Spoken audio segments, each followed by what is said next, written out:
I am Sergeant Tilly Taylor, 32 years old, a paratrooper with the 82nd Airborne.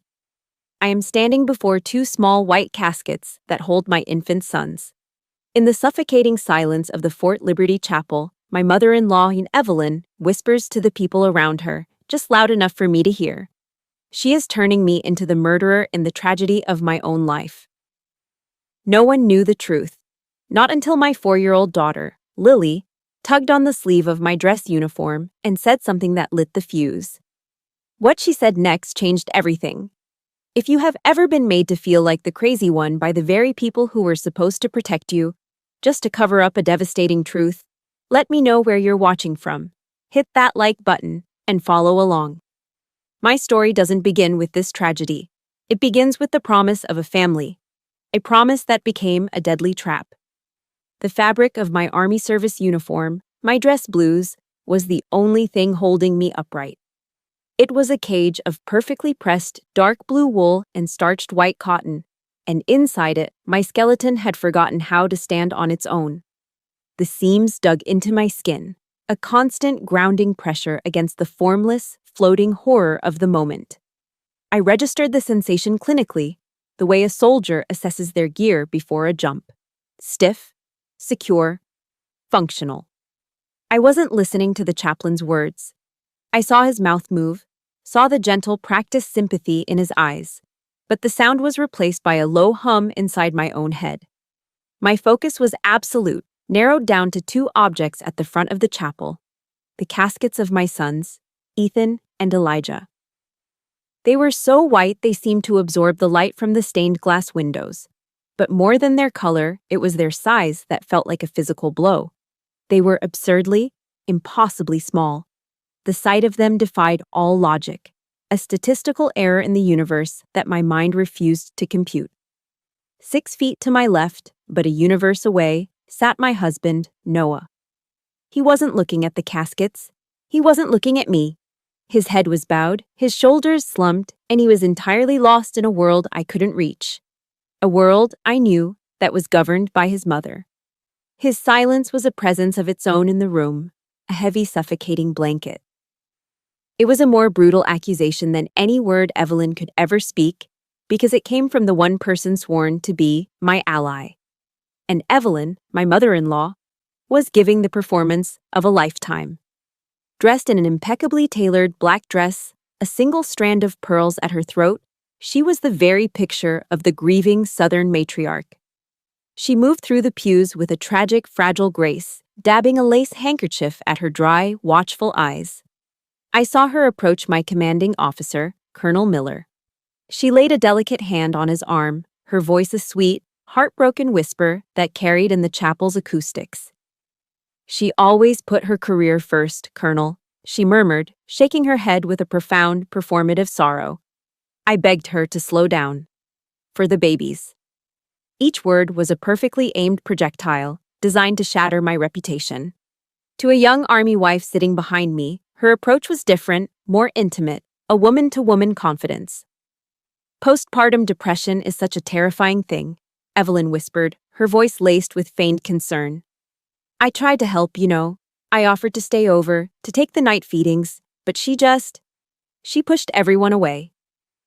She was planting seeds of doubt in the very community that was my bedrock. She was painting a picture of me as a cold, career-obsessed soldier, an unstable mother cracking under pressure.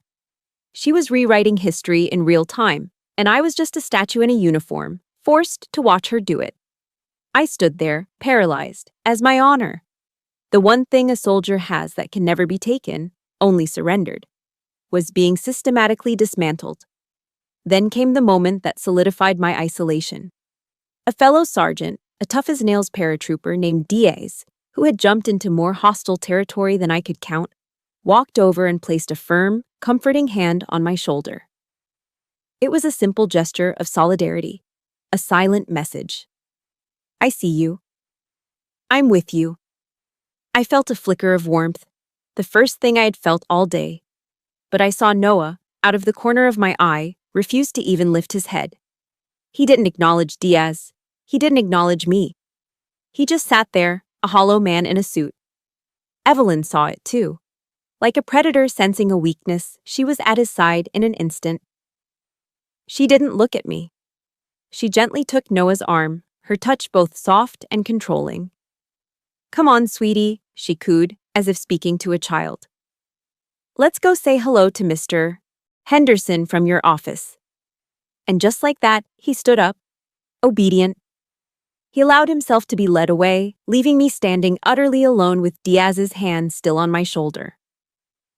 The warmth vanished, replaced by an arctic chill that sank deep into my bones. It was in that precise, crystalline moment of abandonment that the truth finally broke through my shock-induced numbness. I wasn't in a fight with my mother-in-law. I was in a war. And my husband wasn't my ally. He was occupied territory. The service droned on. People came and went, their faces a blur of pity. And now, thanks to Evelyn, suspicion. Finally, the honor guard began the flag-folding ceremony. 13 precise, symbolic folds. The sharp snap of the fabric echoed in the silent chapel. The colonel presented the perfectly folded triangle of stars and stripes to me.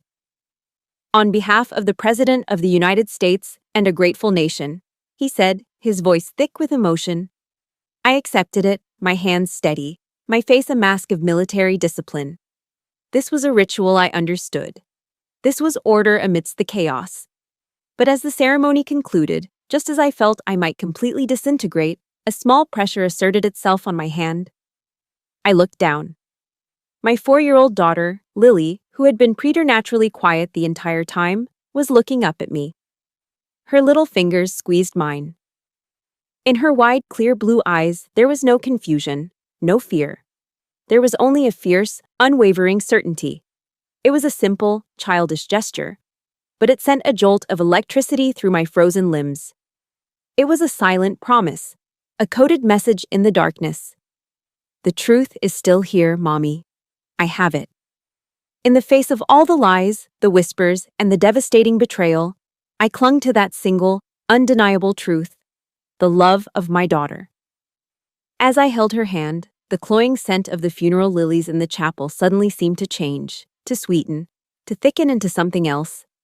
The image of Evelyn's perfectly composed, grieving face blurred and dissolved, replaced by another memory, another face, another smile from what felt like a lifetime ago. A welcoming smile, just as sweet, just as perfect, and just as false. That smile. The one I saw in the chapel, stretched across Evelyn's face like a mask of grief. It wasn't the first time I'd seen it. Years ago, that same smile had promised me everything I'd ever wanted. A world away from the sterile silence of the funeral home. It had promised me a family. Before Noah, my life had been a series of temporary addresses, a collection of bedrooms in other people's houses. Growing up in the North Carolina foster care system teaches you to be self-reliant. It teaches you to be strong, but it never teaches you what it feels like to belong. The Army gave me a purpose and a uniform, a brotherhood of sorts, but it was still a life packed in a duffel bag, always ready for the next deployment, the next move. Then I met Noah Richardson at an off-base fundraiser. He wasn't a soldier. He was a civil engineer who spoke with a quiet passion about blueprints and load-bearing walls, about building things that were meant to last. He talked about foundations, about structures that could withstand a storm. To a woman whose entire life felt transient, his words were a language of permanence I desperately wanted to learn. What truly captured me were his stories about home. He described a sprawling, noisy family of Sunday dinners where roast chicken filled a generational home. He spoke of holidays with cousins swarming the yard and a mother who was the center of their universe. He painted a picture, and I, a girl who ate most meals under the hum of fluorescent lights in a group home, fell in love with the canvas. I fell in love with the idea of being part of that picture, of finally having roots so deep they could never be pulled up again. I didn't just fall for the man, I fell for his entire world. My first visit to that world was a drive into Haymount, the old money heart of Fayetteville. Grand brick houses sat under ancient oaks draped in Spanish moss, a neighborhood that whispered of history. Evelyn Richardson's house was the grandest of them all. She met me at the door, her smile as bright and flawless as the pearls she wore. Tilly, we are so thrilled to finally meet you, honey, she said, pulling me into a hug that smelled of Chanel number 5. I made a pound cake, just for you. It's my mother's recipe. Inside, the house was immaculate with dark wood and polished silver. The pound cake sat on the table, a perfect golden ring on a crystal platter, straight from a magazine. For a moment, I let myself believe this could be my life. This warmth, this elegance, this belonging. Then, as she served the cake, the real welcome began. "So, the 82nd Airborne," she said, her voice dripping with sweet admiration. "That must be so difficult, all that jumping out of planes." She paused, placing a delicate slice on Noah's plate. "My Noah, he needs a lot of looking after. He's always been sensitive. A wife really ought to be at home, to tend to the hearth." The words were wrapped in the prettiest southern drawl, but the message inside was hard and bitter. My career wasn't an accomplishment, it was an obstacle. My strength wasn't an asset, it was a threat to her son's comfort. The buttery pound cake suddenly tasted like ash. I looked at Noah, expecting him to defend me. He just smiled, forked a large piece of cake into his mouth, and said, "Mom's the best baker in Fayetteville." The red flags were there, waving in plain sight, but I was colorblind with hope. A few months later, after we were engaged, the subtle campaign of colonization began. My apartment was a small 2-bedroom near the base. It wasn't much, but it was mine. Every piece earned, my sanctuary. I made the mistake of showing it to Evelyn. A week later, I returned from a 3-day field exercise, exhausted and grimy, to find her car in the driveway. I walked in to find Evelyn and Noah in my kitchen, surrounded by boxes. My pots and pans were stacked, my utensil drawer empty. "We're just helping you get organized, sweetie," Evelyn chirped, wiping her hands on an apron she'd brought. She pointed to new shelves on the wall. "See? A much more efficient use of space. It'll make cooking for Noah so much easier for you." My entire kitchen had been rearranged. Her system had replaced mine. I felt a hot surge of anger, a feeling of being violated. "Evelyn," I started, trying to keep my voice even. "I liked the way it was. This is my kitchen." Noah immediately stepped in, putting an arm around my shoulder, playing the peacemaker. "Hey, take it easy," he said softly, his voice meant to soothe. "Mom was just trying to help. You're overreacting." "You're overreacting." The words hit me harder than any physical blow. It was the first time my reality had been flatly denied by the man I loved. My feelings weren't valid, they were an overreaction. My personal space wasn't sacred, it was subject to his mother's approval. In that moment, watching him stand beside her, a united front against me in my own home, the first deep crack appeared in the foundation I thought we were building. My throat tightened. I, a paratrooper trained to command respect, had been dismissed like a hysterical child. And I let it happen. I swallowed my anger and said nothing more. My best friend in the unit, Maria, saw right through it. We were cleaning our rifles in the armory a few days later when I told her what happened. She stopped, looked me dead in the eye, her expression hard. "She's training you, Taylor," she said, her voice low and serious. "That's a classic psychological warfare tactic. Invade and occupy. She's teaching you how to surrender without a fight. Don't you dare let her win." I laughed it off. I told her she was being too dramatic, that she didn't understand Southern mothers. But her words stuck with me, a cold little knot in my stomach. I ignored them. I chose to believe in the dream, in the Sunday dinners and the family photos on the wall. I believed my love for Noah was strong enough to build a bridge over any troubled water. I was a fool. I wasn't building a bridge.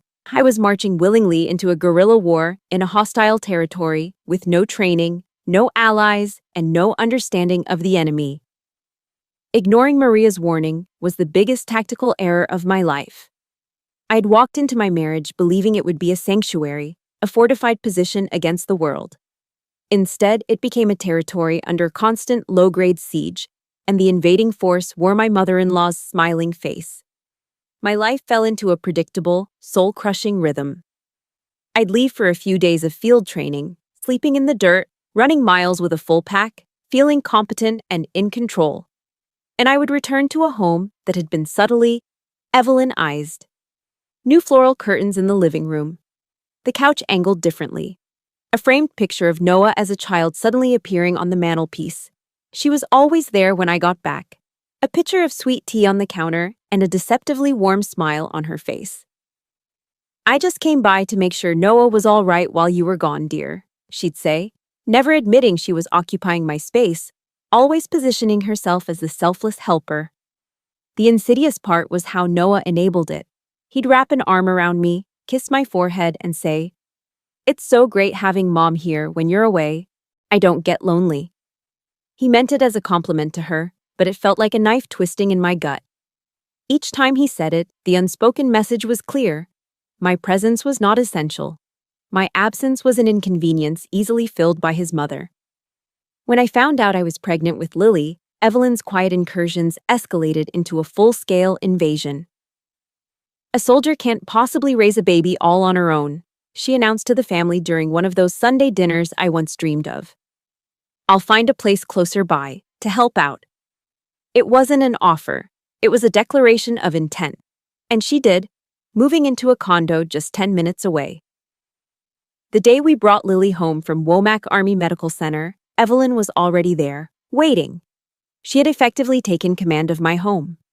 And from that moment on, she began a relentless campaign to strip me of my role as a mother. She criticized the way I breastfed.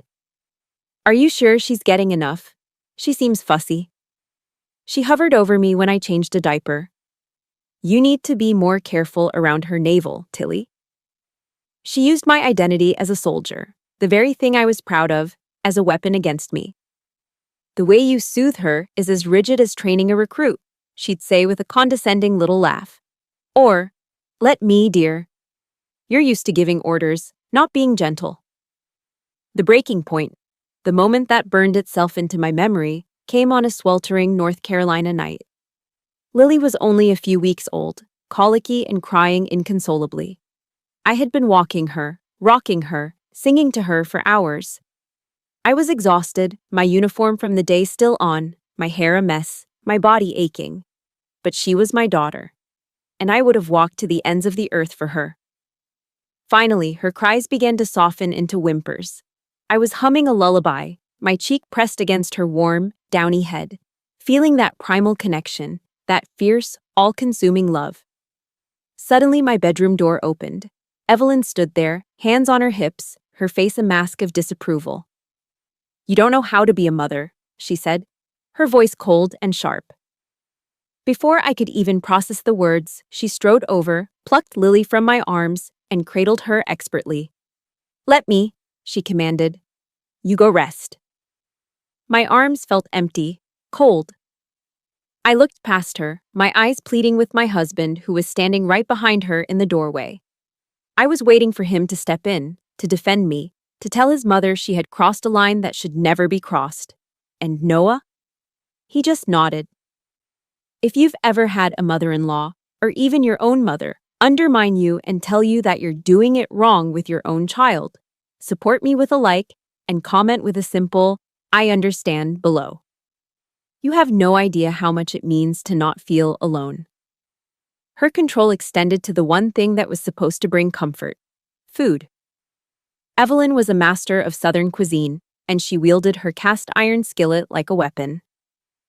When I was struggling to lose the baby weight, my kitchen would be filled with the irresistible smells of her fried chicken, buttermilk biscuits, and creamy mac and cheese, all of Noah's favorites.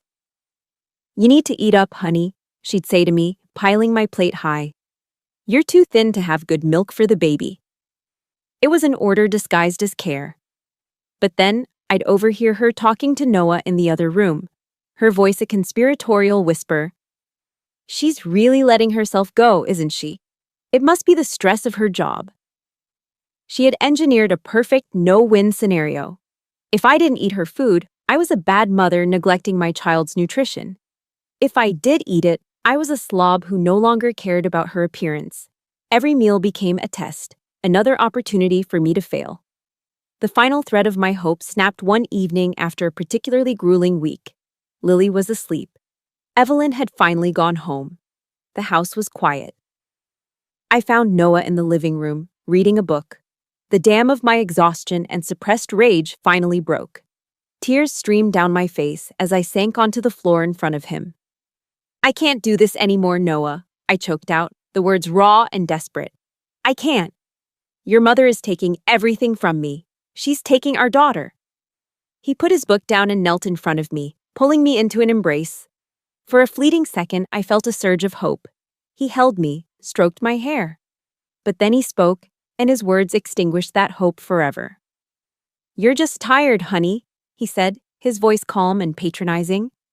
"You know how stressful your job is. You're not used to asking for help. Mom is just trying to carry some of the load for you. Honestly, Tilly, you should be grateful to her." Grateful? He wanted me to be grateful. In that moment, looking into the eyes of the man I'd promised my life to, I finally understood. I didn't have a husband. I had my mother-in-law's oldest son living in my house, and in their war, I was the enemy. How do you continue a war when your only ally has already surrendered? For months after that night, I operated on a kind of numb autopilot. I performed my duties at the base, I cared for Lily, I coexisted with the man who shared my bed but not my reality. A fragile, bitter truce settled over our home. Then I found out I was pregnant, with twins. For a single fleeting moment, the news felt like a miracle. A chance to reset, a reason for Noah to finally step up and become a true partner, a father who would protect his new family. It was a foolish, desperate hope. When we told Evelyn, her face wasn't one of joy. I watched her eyes, trained as a soldier to read micro-expressions, and I saw something else entirely. The cold, calculating glimmer of a strategist who had just been handed the perfect opportunity. "Oh my lord," she gasped, clutching Noah's hand dramatically. "Twins! Tilly, you poor thing. A soldier can't possibly manage 2 newborns and a toddler. I'm moving in." It wasn't a question. Noah didn't look at me. He didn't ask what I wanted. He just turned to me, his face a mixture of relief and resolve, and delivered the verdict. "It's the best thing for all of us," he said. The walls I felt closing in before now seemed to solidify into a prison cell. I was no longer just a soldier in a hostile territory. I was a prisoner of war in my own home. Ethan and Elijah were born 6 weeks premature, tiny and fragile, their skin almost translucent. They were fighters, the doctors said. But they needed quiet, rest. Evelyn used their fragility to seize complete control. She took over the night feedings. "You need to rest and recover, Tilly," she'd insist, shooing me out of the nursery. "A soldier's body needs to heal properly." But my soldier's body and my mother's intuition knew something was wrong. A deep, primal alarm bell was ringing incessantly in my gut. The boys weren't just resting, they were unnaturally still. They slept with a terrifying lethargy, a profound quietness that felt less like peace and more like absence. They rarely cried for food, their little bodies were limp, and they weren't gaining weight. I knew, with the certainty of a paratrooper checking their static line, that this was not normal. I tried to tell Noah. I cornered him in the kitchen one night, my voice a low, urgent whisper. "They're sleeping too much, Noah. It's not right." He wouldn't meet my eyes. He just kept stirring his coffee, shrugging. "They're preemies, Tilly. Preemies sleep a lot. You're just being an over-anxious mom." He dismissed my concerns the same way he dismissed everything else. My training, my instincts, my reality. None of it mattered. The horrifying truth came from the one person whose world was still simple enough to be honest. One afternoon, I was sitting on the floor with Lily, reading The Very Hungry Caterpillar. We got to the page with all the food the caterpillar eats on Saturday. Lily pointed a chubby finger at the illustration of the sugar shaker. "Grandma has sugar powder like that, Mommy," she said matter-of-factly. My blood ran cold. I forced myself to keep my voice light, playful. "Oh yeah? What does Grandma do with her sugar powder, sweetie?" I asked, my heart hammering against my ribs. Lily looked up at me, her big blue eyes wide and innocent. "She puts it in Ethan and Elijah's milk," she said. "She says it's her special angel dust. She says it helps them sleep like little angels so they don't bother Daddy." Angel dust. The 2 words shattered my world. Every cell in my body went into high alert. I scooped Lily up, my movements jerky, and marched out into the living room where Evelyn was knitting and Noah was reading the paper. The domestic tranquility of the scene was grotesque. "What have you been putting in their bottles?" I demanded, my voice shaking with a rage so profound it felt like it would split me in two. Evelyn's performance was instantaneous and flawless. Her eyes welled with tears, her hand flew to her chest as if I had physically struck her. "My goodness, Tilly, what are you talking about?" she cried, her voice trembling. She turned to Noah, her face a perfect portrait of a wounded victim. "Noah, do you hear her? The poor thing is having delusions. It's the postpartum stress." I held up Lily. "Our daughter just told me. She told me you've been putting your sleeping pills in their milk." Noah stared, not at his mother, but at me. And in his eyes I saw no concern for our sons. I saw only pity and fear. Fear of me. He stood up slowly, as if approaching a wild, unpredictable animal. "Tilly," he said, his voice laced with that same patronizing calm that had destroyed me before. "You need to put Lily down. You're not well. You need to see a doctor." He called me crazy.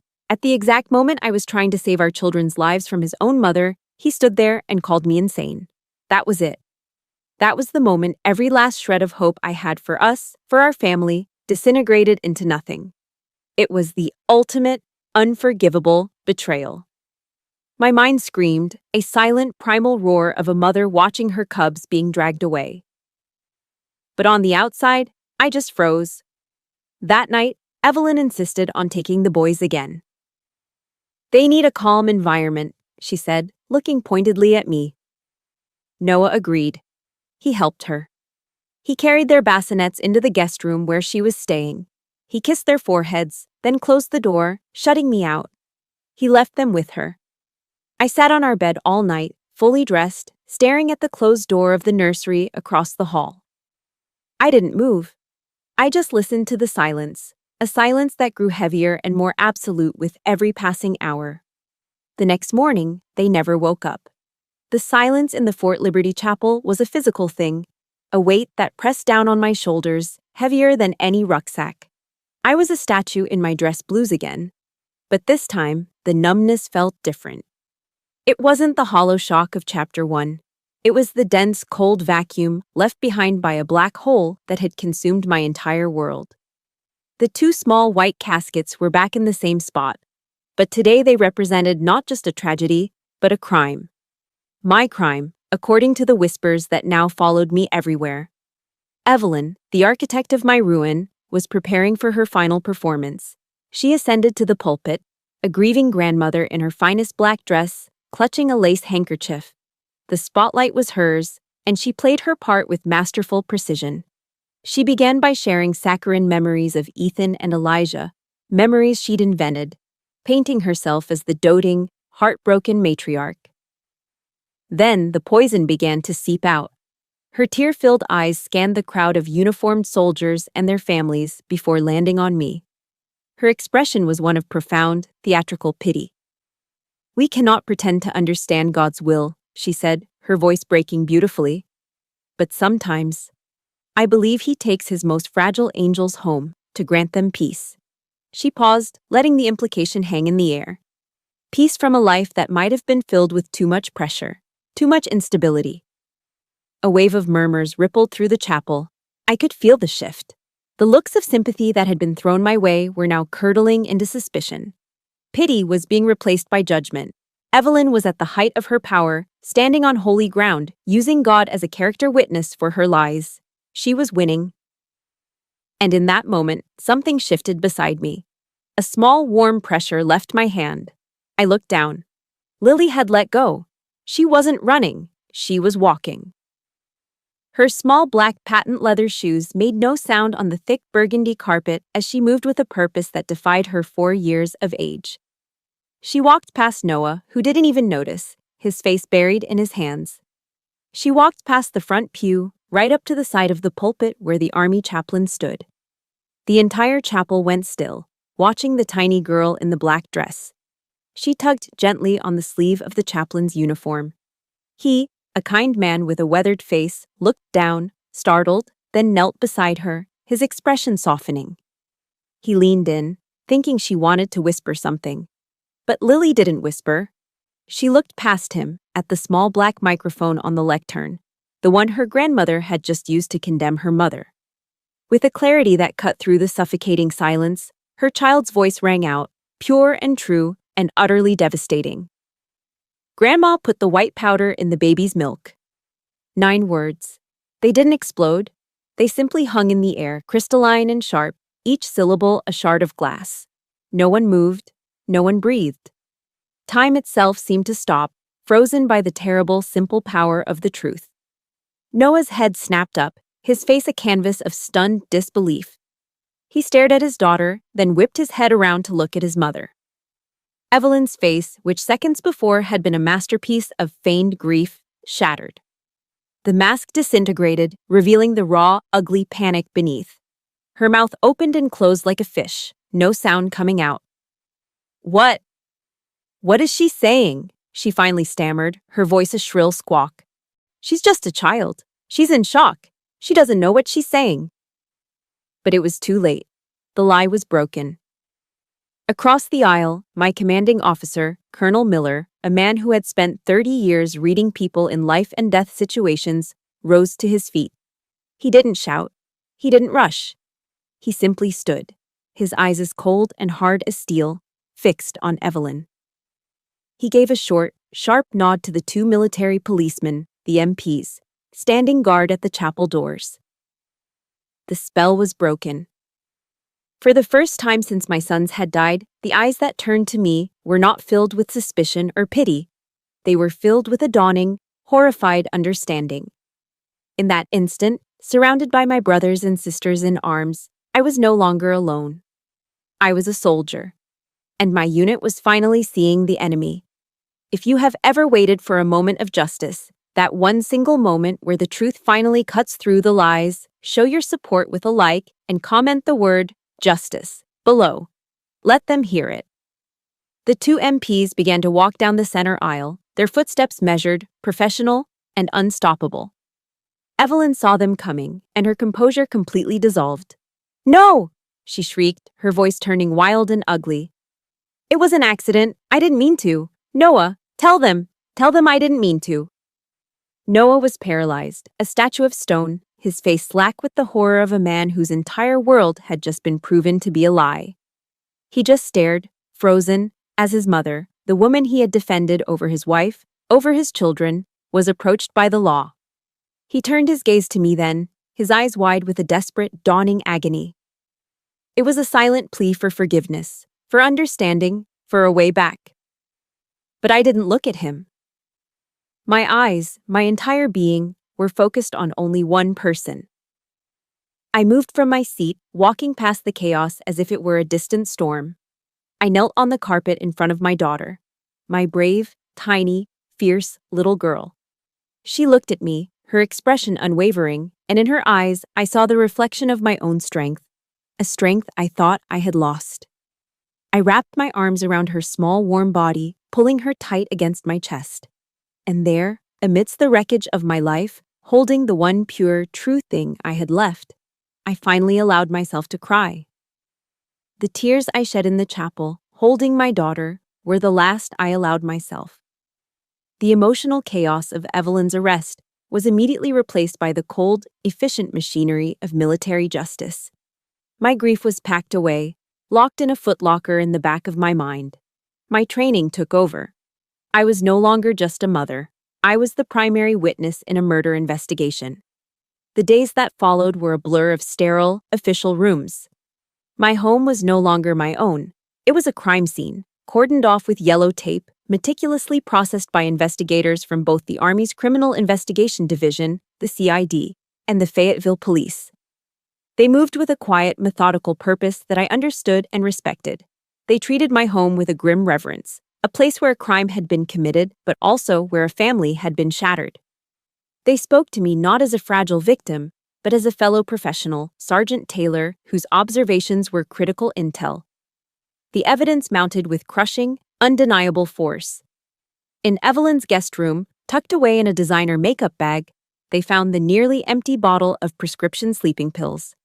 The toxicology reports from the autopsy came back, confirming what I already knew in my bones. Ethan and Elijah had fatal concentrations of zolpidem in their systems. The nail in her coffin came from an unlikely source, Noah's own paranoia. Months earlier, he had installed a small security camera in the living room, disguised as a smoke detector, supposedly to keep an eye on the kids. Evelyn, in her arrogance, had either forgotten or not known it was there. The CID Cybercrimes Unit recovered the deleted footage from the cloud. The video was grainy, shot in the ghostly green of night vision. But it was enough. It showed a shadowy figure, Evelyn's height, her build, creeping into the kitchen on 2 separate nights, opening the refrigerator and spending just a little too long preparing the bottles. The case was airtight. Noah, meanwhile, had completely imploded. Stripped of his mother's influence and forced to face the stark, ugly reality of his own complicity, he fell apart. The lead detective, a tired-looking man from Fayetteville PD, told me Noah hadn't just cried during his interrogation. He'd become incoherent, cycling through denial, rage at his mother, and a profound self-hatred. He kept saying, "I should have listened," the detective recounted, shaking his head. Over and over. "I should have listened to my wife." He understands his role in this. I'll give him that. A week after the funeral, he came to the small, on-base apartment the Army had arranged for me and Lily. He looked like a ghost, his eyes hollowed out, his clothes rumpled. He didn't speak. He just fell to his knees in front of me on the generic government-issue carpet. "Tilly, I'm sorry," he whispered, the words fractured by tears. "Please, forgive me. I didn't know. I never would have." I looked down at the man I had once loved, the man whose promise of stability had been a siren song. I felt nothing. No anger, no pity, just a vast, cold emptiness. The part of me that had loved him had died with our sons. "My forgiveness can't bring Ethan and Elijah back, Noah," I said, my voice as flat and hard as packed earth. I didn't raise it. I didn't need to. "Get up. Your weakness killed my sons just as surely as her hands did."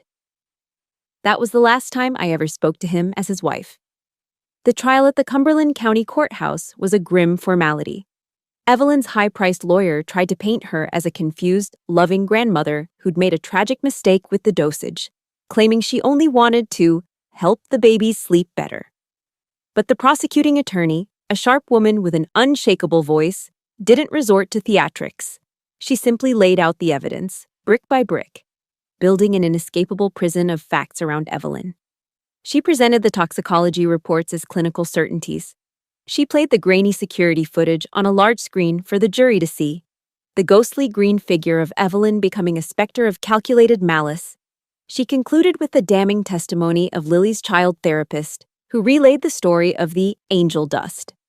When the jury foreman stood to read the verdict, the courtroom was silent. I sat in the front row, flanked by Colonel Miller and my friend Maria. They weren't just my comrades, they were my honor guard, a silent, uniformed wall protecting me from the stares and whispers. "On the charge of 2 counts of first-degree murder," the foreman said, his voice steady, "we, the jury, find the defendant, Evelyn Richardson, guilty." A strangled sob erupted from Evelyn as she collapsed in her chair. A wave of relief and quiet murmurs washed over the courtroom. But I felt no joy, no triumph. As the judge handed down a sentence of life in prison without parole, I only felt the immense, crushing weight of what had been lost. Justice had been served, but my sons were still gone. The victory was hollow, a crater where a family used to be. The following week, I walked into the JAG office on post. The Judge Advocate General's Corps is the Army's legal arm, providing free counsel for soldiers. A sharp, no-nonsense captain with tired but kind eyes listened to my story. I didn't cry. I laid out the facts like a mission briefing, concise and chronological. He didn't interrupt, just nodded, his respect for my composure evident. My demands were simple. I filed for divorce on the grounds of irreconcilable differences. I didn't ask for alimony. I didn't fight over assets. I wanted only 2 things: sole, absolute legal and physical custody of Lily, And for the house, that monument to my broken dreams, to be sold immediately, the proceeds split however the court saw fit. I never wanted to set foot in it again. When the captain placed the divorce papers in front of me, my hand was steady. The pen felt heavy, not with hesitation, but with the finality of a life I was now closing the door on. As I signed my name, Tilly Taylor, on the dotted line, I wasn't just ending a marriage. I was formally acknowledging a painful truth. The family I had so desperately wanted, the one I had compromised my own instincts to protect, had never been real. It was a toxic mirage. And with one final decisive stroke of the pen, I was walking. The stroke of the pen that signed away my marriage was a quiet, legal severing. The days that followed were the physical manifestation of that act, a loud, messy exorcism of a life that was no longer mine. I stood in the middle of the living room of the Haymount house, surrounded by a sea of cardboard boxes and packing tape. Each object I touched was a ghost, a memory I had to decide whether to keep or banish. This wasn't just moving out, it was a ritual of reclaiming my own soul. I started with her things. The plush, overstuffed armchair she always sat in, the one she'd claimed was more supportive for her back, was the first to go. I didn't sell it. I dragged it to the curb with a free sign taped to it, a satisfying thud echoing its finality. The gaudy floral curtains she'd insisted would brighten the place up were torn down from the rods, the sound of ripping fabric like a small scream of liberation. I packed them in a black trash bag. Every item she had brought into this house, every subtle mark of her occupation, was systematically purged. Then I came to the wedding album. It lay on the coffee table, a heavy leather-bound book of lies. I opened it, my hands steady. There we were, me, young and naive, blinded by the desperate hope for a family. Noah, smiling, already a shadow of the man he could have been. I didn't cry. I felt a profound, surgical detachment. I carefully removed every picture that contained just me or me with Lily. Then, without a moment's hesitation, I took the thick, heavy book with all its remaining glossy memories of Noah and Evelyn and dropped it into a cardboard box filled with trash. I was taking back control of my own story, editing out the characters who had tried to destroy the protagonist. The final test of that control came a few weeks later, just before Evelyn's appeal hearing was scheduled. The doorbell rang. I looked through the peephole, and my stomach tightened. It was Noah. He looked 10 years older, his face gaunt, his eyes pleading. I opened the door just a crack.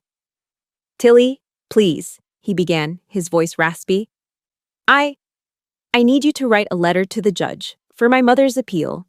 Just to say, she wasn't in her right mind. That she's just a sick old woman who needs help."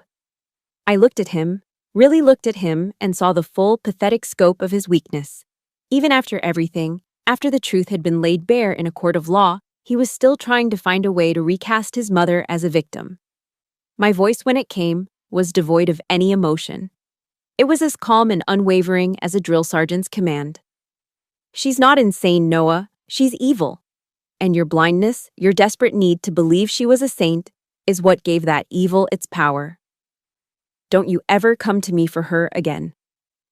I didn't wait for a response. I closed the door firmly in his face, the click of the deadbolt locking into place serving as the final, definitive punctuation mark on our shared history. It was a painful, brutal act of severance, but as I leaned against the door, I felt not triumph, but the quiet, aching relief of a wound being cauterized. In the lonely weeks that followed, the silence of the new, smaller apartment became deafening.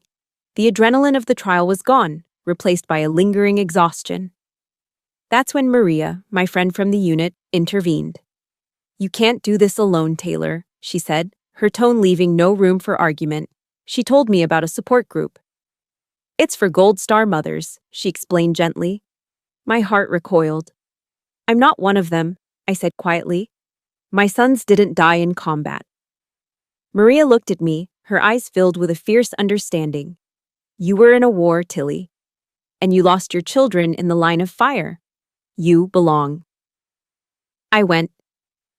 The meeting was in a quiet room at the community center on post. I sat in a circle with a handful of women whose faces held a familiar, profound grief. They were mothers of soldiers lost in Iraq, Afghanistan, training accidents. They didn't offer platitudes or ask invasive questions. One woman simply handed me a steaming mug of coffee. Another, seeing my hands tremble, just nodded. They talked, sharing stories not of death, but of life, of their sons' terrible jokes, their favorite foods, the way they used to leave their size 12 boots in the middle of the hallway. For the first time since the tragedy, I wasn't Sergeant Taylor, the strong one. I wasn't the victim from the headlines. I was just a mother who had lost her children, sitting with other mothers who understood that unique, permanent amputation of the soul. In their quiet, powerful presence, I was finally allowed to be weak. I had found my chosen family. That night, I started reading a book one of the mothers had mentioned, Brené Brown's Daring Greatly. I read about how vulnerability isn't weakness, and how setting boundaries is the most courageous act of self-love. The words resonated deep within me, giving a name and a framework to the battle I was fighting. Later, as I was tucking Lily into bed, her little face serious in the soft glow of her nightlight, she asked the question I had been dreading. "Mommy, are we never going to see Grandma Evelyn again?" I took a deep breath, the words from the book echoing in my mind. I smoothed her hair back from her forehead, my voice gentle but firm. "That's right, sweetie. We're not." "Why?" "Because," I said, choosing my words with care, "some people, even people in our family, aren't safe for us to be around. They hurt us. And my most important job, more important than being a soldier, is to keep you safe." I leaned down and kissed her forehead. "I promise you, from now on, I will always keep you safe." That promise wasn't just for her. It was a vow I was making to myself. It was the sound of a new boundary being drawn, not in anger, but in love. It was the first day of my own reconstruction. A promise to a child is a defensive line, a boundary drawn in the sand to keep the monsters out. But in the quiet months that followed, as Lily and I settled into our new, smaller, safer life, I began to understand that defense wasn't enough. To truly honor my sons, to give their short lives a meaning that transcended the tragedy, I couldn't just hold the line, I had to go on the attack. The question was, how? After the whirlwind of the investigation and the trial, I was left in a quiet, unnerving stillness. I had to face a crossroads that terrified me more than any combat jump. What was next for Sergeant Taylor? Should I leave the army, take the benefits I'd earned, and disappear into a quiet civilian life with Lily? Or should I stay in the only world I'd ever truly known? One morning, I stood in front of the mirror, putting on my uniform for the day. I looked at the decorations on my chest, the ribbons and badges I'd earned through sweat and perseverance. And then my eyes fell on my parachutist badge, the silver jump wings that had once been the ultimate symbol of my pride and identity. Now, they felt hollow, almost meaningless. The army had taught me how to fight enemies on foreign soil, how to be resilient, how to lead. But its structures and systems had offered no protection from the enemy inside my own home. I felt an overwhelming sense of emptiness, a soldier without a clear mission. The feeling lingered until I was required to attend a division-wide town hall at the main post theater. I sat in the back, expecting another dry briefing on readiness and regulations. But the division's commanding general, a 2-star with a reputation for being a thinker, not just a fighter, stepped up to the podium. He didn't talk about war. He talked about service. "Every soldier in this room has a primary mission," he said, his voice resonating through the auditorium. "But your greatest purpose might be found beyond that. The army isn't just an institution, it's a community. And a community is only as strong as its most vulnerable members." He scanned the faces in the crowd. "I'm asking you to look at your experiences, all of them. Look at your training, your deployments, and yes, look at your scars. Use those scars. Turn them into your expertise. Use them to make this army stronger, safer, and more human for the soldier standing next to you." His words didn't just strike a chord, they were a lightning strike that jolted my entire being. It was a direct order from the universe. My scars weren't a source of shame or a sign of failure. They were my qualifications. I didn't have to leave the army to find a new purpose. I could fight a new kind of war, right here. That night, my apartment was lit by the blue glow of my laptop screen. I didn't scroll through social media or watch TV. I researched. My fingers flew across the keyboard, typing in search terms with a renewed sense of urgency. Army JAG Corps, enlisted to officer programs, military family law, child protection policies. I fell down a rabbit hole of articles, regulations, and personal accounts from military lawyers. A fire, one I thought had been extinguished forever, began to smolder, then catch, then burn brightly within me. I could be the person I had so desperately needed. I could be the one who listened to a soldier's fears and didn't dismiss them as overreacting. I could be the one who understood the unique pressures of military life and how they could be exploited by abusers. I could be a lawyer, a protector, a voice for the silent victims trapped in domestic wars behind the closed doors of base housing. My pain was no longer a burden. It had been transformed into my sharpest weapon, my most valuable credential. The next morning, I walked into my company headquarters, my back straight, my steps sure. I requested a formal meeting with my commanding officer, Colonel Miller. He saw me immediately. In his office, I didn't ramble or show emotion. I stood at parade rest and laid out my plan as if I were briefing a mission. "Sir, I've decided on my next career path," I began. "I intend to complete my bachelor's degree. Following that, I will apply to law school through the Army's funded legal education program. My goal is to earn a commission and serve in the Judge Advocate General's Corps, specializing in family and victim advocacy." Colonel Miller, the man who had seen me at my absolute lowest, listened without interruption. He leaned back in his chair, steepling his fingers, his eyes never leaving mine. He had seen my story unfold, from the whispers in the chapel to the verdict in the courtroom. When I finished, a slow, deep expression of profound respect settled on his face. "Sergeant Taylor," he said, his voice filled with a sincere gravity I had rarely heard. "Some people join the JAG Corps because it's a good career. You'd be joining because it's a calling." He stood up and extended his hand. "The Army would be lucky to have you. You do it. My office will give you whatever support you need." As I shook his firm, steady hand, I felt a sense of validation that had nothing to do with medals or promotions. It was the recognition I had been searching for all my life. Not as a wife, not as a daughter-in-law, but as myself. A soldier with a new mission. A paratrooper, ready for the next jump into a future I would build myself. 10 years. A decade is long enough to forge a sergeant into a captain, a victim into an advocate. It's long enough for a 4-year-old girl to become a teenager with opinions on everything from music to curfew. And it's long enough to turn the raw, ragged edges of grief into the polished, solid foundation of purpose. I stood in a cold, windowless conference room deep within the maze of the Pentagon. The air was thick with the scent of institutional coffee and the quiet hum of immense power. I was Captain Tilly Taylor now, a lawyer in the Army's Judge Advocate General's Corps, my dress blues tailored and sharp, the silver oak leaf of my rank gleaming on my shoulders. Across the polished mahogany table sat a committee of generals and senior civilian officials, their faces impassive, their careers built on budgets, logistics, and the hard calculus of risk assessment. I was no longer the young paratrooper fighting for my own sanity.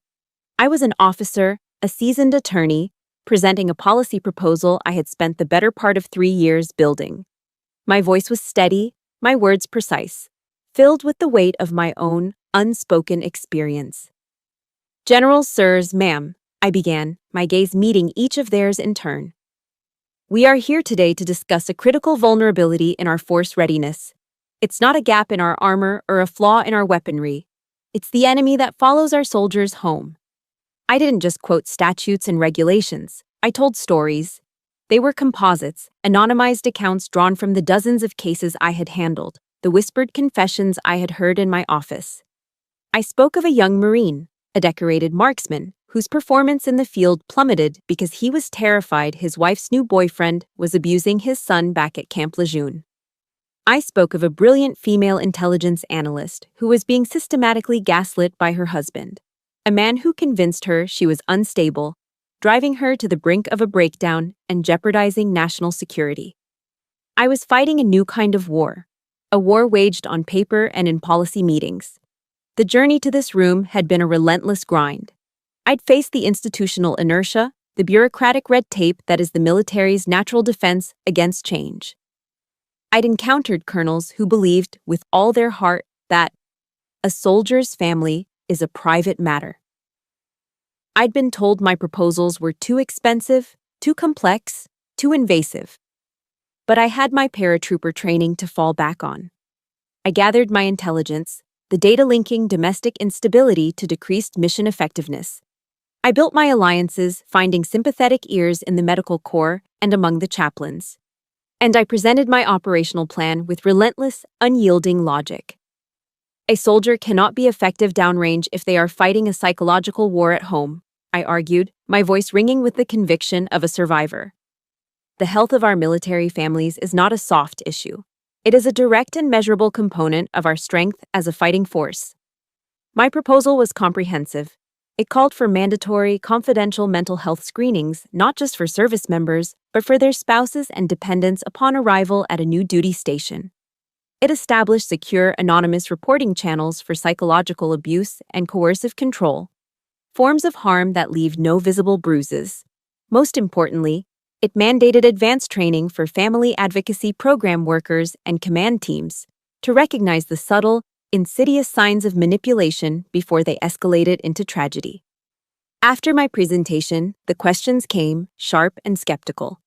But for every challenge, I had a data point. For every objection, I had a counter-argument. And for every dismissal of the problem, I had the unspoken story of my own 2 sons. Months passed. The proposal went through revisions, committees, and endless reviews. Finally, the day came. An official memorandum was published, announcing the approval of a new, service-wide policy. It contained everything I had fought for. The policy had a dry, official title, Department of Defense Directive 6400.09. But that's not what the soldiers called it. Within the ranks, passed along in conversations and emails, it was given another name. They called it the Ethan and Elijah Initiative.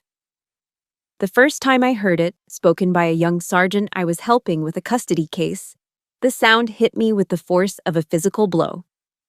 I had to excuse myself, walking into the hallway and leaning against the cold wall, my eyes shut tight. The grief was still there, a permanent resident in my soul. But for the first time, it was joined by something else, a profound, overwhelming sense of peace. My boys' deaths were no longer a silent, private tragedy. Their names, which I had whispered into the darkness for 10 years, were now a symbol of hope and protection for thousands of military families. Their legacy was not of victimhood, but of sanctuary. My love for them had become immortal. One afternoon, a letter with a prison postmark arrived at my office. I recognized Noah's handwriting instantly. My first instinct was to throw it away, unopened. But curiosity, or perhaps the need for a final, definitive closure, made me open it. He wrote that he had spent 10 years in therapy, forced to confront the man he had been. He didn't ask for my forgiveness. He said he knew he didn't deserve it. He just wanted me to know that he had followed my career from a distance. He'd read about the new policy. "What you did, Tilly," he wrote, "that initiative. It's the only good thing that came from all that horror. You built a monument to them. I just wanted to say that I'm proud of you." I read the letter once, then a second time. I felt no anger, no sadness, only a distant, quiet peace. He was a ghost from another life, a man I no longer knew. The chapter was over. I folded the letter, slid it back into the envelope, and placed it in the bottom drawer of my desk. I never answered it. The story ends as it so often does on a quiet Saturday morning at Fort Liberty. The North Carolina sun streams onto the porch of my new, smaller house, a place filled not with shadows, but with light and the lingering scent of fresh coffee. I sat in a simple rocking chair, my running shoes propped up on the railing, the warmth of a ceramic mug seeping into my hands. This was my peace, hard-won and fiercely protected. The sound of a very serious negotiation drifted through the screen door. "But Mom, everyone is going," Lily said, her voice laced with the dramatic flair only a 14-year-old can master. It's a rite of passage. You can't deny me a rite of passage. I took a slow sip of my coffee, hiding a smile. A rite of passage, huh? Last week, getting your own phone was a rite of passage. This week, it's a concert on a school night for a band whose lead singer looks like he needs a good meal and a shower. He's an artist. It's an aesthetic, she groaned. I'll do the dishes for a month. I'll walk the dog you keep saying we should get. I'll even pretend to like your boring legal dramas. It was a perfectly normal, wonderfully mundane argument. It was about trust and boundaries, about curfews, and the delicate dance of a teenager pushing for independence and a mother holding the line. And it was the most beautiful sound in the world. The sheer, precious normality of it was a luxury I would never again take for granted. You can do the dishes for a month anyway, I called back, and you can go.